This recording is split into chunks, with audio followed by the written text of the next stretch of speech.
शक्तिशाली शक्तिपीठहरू मध्येको एक हो डोलेश्वर महादेव अथवा केदारनाथको शिर रहेको धाम, जसको अचम्मको उत्पत्तिको कथा छ जुन सुनेर तपाईं चकित पर्नुहुनेछ।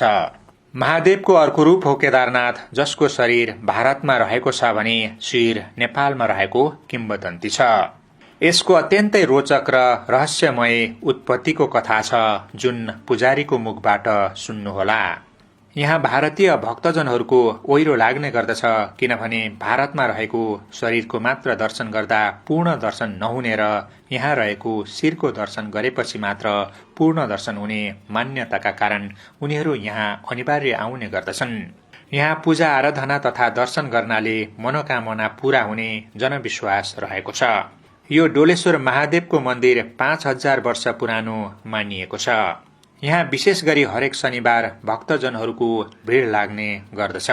साथै अक्षय तृतीय भदौ 6 गते र महाशिवरात्रिको दिन ठूलो मेला नै लाग्ने गर्दछ। हामीले डोलेश्वर महादेवको मन्दिरमा रहेको रोचक दृश्यहरू हाम्रो क्यामेरामा कैद गर्नुका साथै यहाँको पुजारीसँग यसको उत्पत्तिको बारेमा रोचक र रहस्यमय कुराकानी पनि गरेका छौं। हर्पल मिडियाको आजको यो अर्को श्रृंखला यहाँहरूलाई कस्तो लाग्यो? राम्रो लागे अवश्य एक लाइक, शेयर र कमेन्ट गर्न नभुल्नुहोला। अब भने डोलेश्वर महादेवको उत्पत्तिको रहस्यमय र रोचक महिमा सुनौ, साथै मन्दिर वरपरको सुन्दर दृश्यहरू हेरौं। गुरुजी नमस्कार। ओम शिवाय नमस्कार। आराम हुनुहुन्छ? हजुर एकदम। अब यो डोलेश्वर महादेव मन्दिरमा हामी आइपुगेका छौँ। विशेष गरी यसको उत्पत्तिको कथा भनिदिनु न थोरै। उत्पत्तिको डोलेश्वर महादेवको उत्पत्तिको कथा भन्नुपर्दाखेरि चाहिँ यहाँको अब मेन चाहिँ इतिहासमा जानुपर्ने हुन्छ र हजुरको यहाँको विशेष इतिहास चाहिँ हजुरको 5000 वर्ष पुरानो हो इतिहास चाहिँ। किनभने द्वापर युगको चाहिँ अन्त्य सँगसँगै चाहिँ यो 5 पाण्डवहरूले चाहिँ महाभारतको युद्ध गरे पश्चात चाहिँ यो आफ्नो पापको प्रायश्चितको लागि चाहिँ शिव भगवानको दर्शनको लागि चाहिँ उत्तराखण्ड जाँदै गर्ने क्रममा चाहिँ शिव भगवानले चाहिँ उनीहरूलाई चाहिँ दर्शन दिन नखोज्दाखेरि चाहिँ उहाँले चाहिँ एउटा चाहिँ भैँसीको रूप लिएर चाहिँ उहाँ चाहिँ लुक्नु भएको थियो र 5 पाण्डव चाहिँ त्यहाँ पुगिसकेपछि नदेखिसकेपछि चाहिँ उनीहरूले पनि ध्यान दृष्टि लगाउँदाखेरि चाहिँ शिव भगवान चाहिँ भैँसीको रूपमा हुनुहुन्छ भन्ने थाहा पाइसकेपछि चाहिँ उनीहरू चाहिँ त्यही उत्तराखण्डतिर लाग्दै गर्दाखेरि चाहिँ त्यहाँ त अब पुरै जङ्गल थियो र त्यहाँनिर चाहिँ धेरै चाहिँ 1000भन्दा बढी जनावरहरू भएको कारणले चाहिँ चिन्नको लागि चाहिँ अलिकति गाह्रो भएको अवस्था थियो। र त्यसपछि चाहिँ उनीहरूले चाहिँ अब जति पनि अब भैँसी त्यो जुन चरेका जानवरहरू छन् उनीहरूलाई चाहिँ पछाडिबाट पुच्छर समाउँदै चाहिँ आफ्नो खुट्टा मुनिबाट चाहिँ भीमले निकाल्ने क्रम गर्न थालिसकेपछि चाहिँ हजुरको अन्तिममा चाहिँ एउटा भैँसी रहेको थियो र त्यही भैँसीको रूपमा चाहिँ केदारनाथ शङ्कर भगवान हुनुहुन्थ्यो। र शङ्कर भगवानले चाहिँ अब उनीहरूले त अब समातिसकेपछि अब उहाँलाई चाहिँ अलिकति गाह्रो भयो र एउटा चाहिँ आकाशवाणी भयो र आकाशवाणीमा चाहिँ भन्न थाल्नुभयो, तद्रूपेण स्थिति भक्तस्स भक्तवत्सल नाम भाग नये पाले शिरो भागो गतस्तत द्रुपद। मतलब चाहिँ म तद्रूपेण स्थिति भक्तस्स, जस्तो रूपमा म यहाँ रहनेछु त्यस्तै रूपमा भक्तवत्सल नाम भाग, भक्तहरूको लागि चाहिँ नये पाले शिरो भागो, नेपालमा चाहिँ म शिरको भागमा रहनेछु।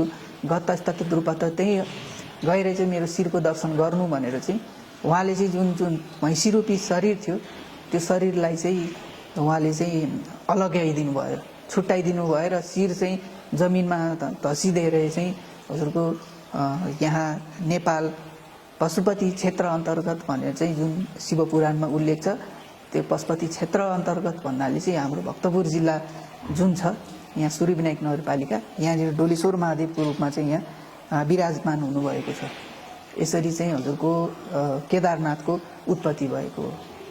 यसलाई केदारनाथ धाम पनि भनिन्छ। केदारनाथ धाम पनि भनिन्छ। डोलेश्वर महादेव त अब यो हजुरको भौगोलिक बनावट अनुसार चाहिँ यहाँ जहाँसम्म छ जुन चाहिँ डोलेश्वर भनेर चाहिँ नामाङ्करण गरिएको हो। र जस्तै अब यहाँ डोलेश्वर महादेवलाई चाहिँ सिपारे नाद्यो पनि भनिन्छ नेपाल भाषामा, होइन। अब यहाँ चाहिँ तपाईँको स्थानीय नेवार जुन समुदाय हुनुहुन्छ उहाँहरूले पनि सिपारे महादेव पनि भन्नुहुन्छ र डोलेश्वर महादेव, सिपारे नाथदेव, सिपाडोल त्यो जुन छ सबै केदारनाथको शिर यिनी सबै एउटै हुन् हजुरको। र हजुरको डोलेश्वर महादेव केदारनाथको शिरलाई चाहिँ हजुरको हिमवत खण्डमा चाहिँ विमलेश्वर भनेर पनि नाम उल्लेख गरिएको छ। अहिले 2066 साल भदौको 6 गते चाहिँ केदारनाथकै पीठाधीश 1008 भीमाशङ्कर लिङ शिवाचार्यजी चाहिँ यहीँ आएर चाहिँ केदारनाथको शिरै डोलेश्वर महादेव हो भनेर पूर्ण रूपले घोषणा गरेर जानु भइसकेपछि चाहिँ केदारनाथको शिरको रूपमा चाहिँ पूजा हुने गर्दछ। वर्षको 3 दिन चाहिँ भक्तजनहरूको लागि चाहिँ ढोका खुल्ला हुनेछ चारैवटा, अक्षय तृतीय, भदौको 6 गते र महाशिवरात्रि।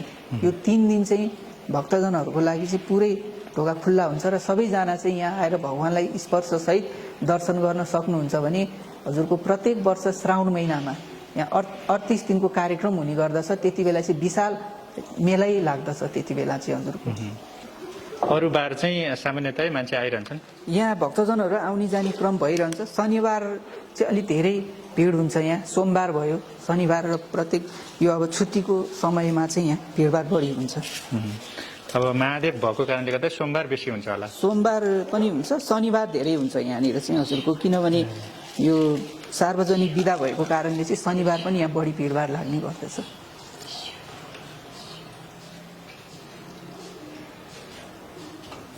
यहाँ पूजा आराधना गर्नाले चाहिँ के प्राप्त हुन्छ? अब यहाँनिर अब जनविश्वास होइन, एउटा अब भगवान भरमा चाहिँ अब सबैजना अब भक्तहरू चाहिँ यहाँ आएर केही आफूले लागेको कुराहरू चाहिँ मागेर जानुहुन्छ र धेरै जनाको चाहिँ यहाँ पूर्ण पनि भएको छ। आफूले मागेको कुरा यहाँ आएर चाहिँ हजुरको आराधना पूजा गर्नाले आफ्नो चाहिँ इच्छाहरू चाहिँ पुरा भएको पनि यहाँ मान्यताहरू छ। जो चाहेको कुरा पुरा हुन्छ। हजुर, चाहेको कुरा पनि पूर्ण हुन्छ यहाँ। अब पुराना शिलालेखहरू पनि छन् जुन 900 वर्ष अगाडिका होइन, जुन भूपतेन्द्र मल्ल पनि यहाँ आएर चाहिँ मल्लकालीन राजाको समयमा पनि मल्लकालीन राजाहरूले चाहिँ यहाँ आएर धेरै सेवा गरेको पनि यहाँनिर शिलालेखहरूमा उल्लेख पाइन्छ। यसको जीर्णोद्धारहरू, जीर्णोद्धार त हजुरको अब यहाँ मैले भनिहालेँ मल्लकालीन राजाहरूले होइन, जस्तै भूपतेन्द्र मल्ल उहाँहरूले पनि यहाँ धेरै मन्दिरलाई चाहिँ पहिला चाहिँ हजुरको 1990मा चाहिँ अगाडि चाहिँ तपाईँको 3 तलेको प्यागोडा शैलीको चाहिँ मन्दिर थियो भन्ने पनि एउटा जनविश्वास छ यहाँनिर।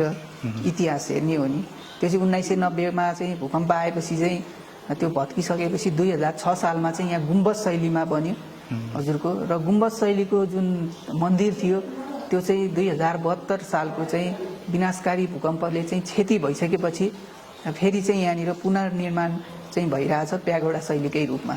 अहिले यो जुन मन्दिरहरू बनिरहेछ, बाहिर जुन सतलहरू बनिरहेछ, यो सबै भूकम्प पछिको चाहिँ पुनर्निर्माण हो सबै।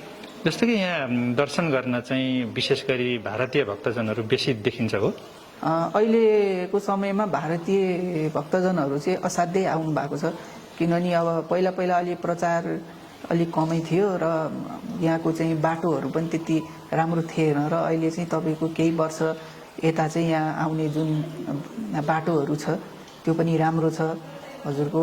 र यहाँनिर चाहिँ सबै आउने बाटोहरू राम्रो भएको कारणले र प्रचारहरू पनि अलि राम्रैसँग भएको कारणले र तपाईँको चाहिँ विदेशबाट पनि भक्तहरू आउनुहुन्छ, भारतदेखि नै आउनुहुन्छ। र जति पहिला त पशुपतिनाथमा धेरै भारतीय भक्तहरू चाहिँ आउनुहुन्थ्यो भने अहिले पशुपतिमा जति आउनुहुन्छ लगभग त्यति नै जना चाहिँ यहाँ पनि दर्शन गर्न आउनुहुन्छ अहिले चाहिँ। भारतमा पनि छ नि केदारनाथ होइन? हजुर, भारतमा केदारनाथ छ, किनभने भारतमा मैले भनिहालेँ भारतमा चाहिँ शिर बिनाको अधुरो शरीर छ भने यहाँनिर चाहिँ हजुरको शरीर बिनाको शिर छ। त्यो कारणले भारतमा र यहाँनिर चाहिँ दुइटै दर्शन गर्नाले चाहिँ हजुरको एउटा पीठ केदारपीठको चाहिँ पूर्ण दर्शन हुन्छ भन्ने चाहिँ एउटा विश्वास रहेको छ। त्यही भएकोले विशेष गरी भारतीय भक्तजनहरू यहाँ आउनुहुन्छ। भारतमा चाहिँ शिर बिनाको हजुर केदारनाथ होइन, यहाँ चाहिँ शरीर बिना हुनुहुन्छ। यहाँ चाहिँ शिर भएको, शरीर बिनाको शिर भएको केदारनाथ भएकोले दुइटै ठाउँमा दर्शन गर्नाले चाहिँ एउटा पीठ पूर्ण हुन्छ, पूर्ण प्राप्त, हजुर पूर्ण दर्शन हुन्छ। त्यो हिसाबले आउनुहुन्छ। हजुर, नेपाली भक्तजनहरू चाहिँ कतिका हुनुहुन्छ? नेपाली त आउनु भइहाल्छ नि, अब आफ्नो देशमा भएको जुन मन्दिर छ हजुर। यहाँ त आउनुहुन्छ नेपालीहरू त। यतिखेर तपाईँलाई एकदमै धेरै दर्शकहरूले हेरिरहनु भएको छ होइन? हजुर। उहाँहरूलाई के सन्देश छोड्न चाहनुहुन्छ?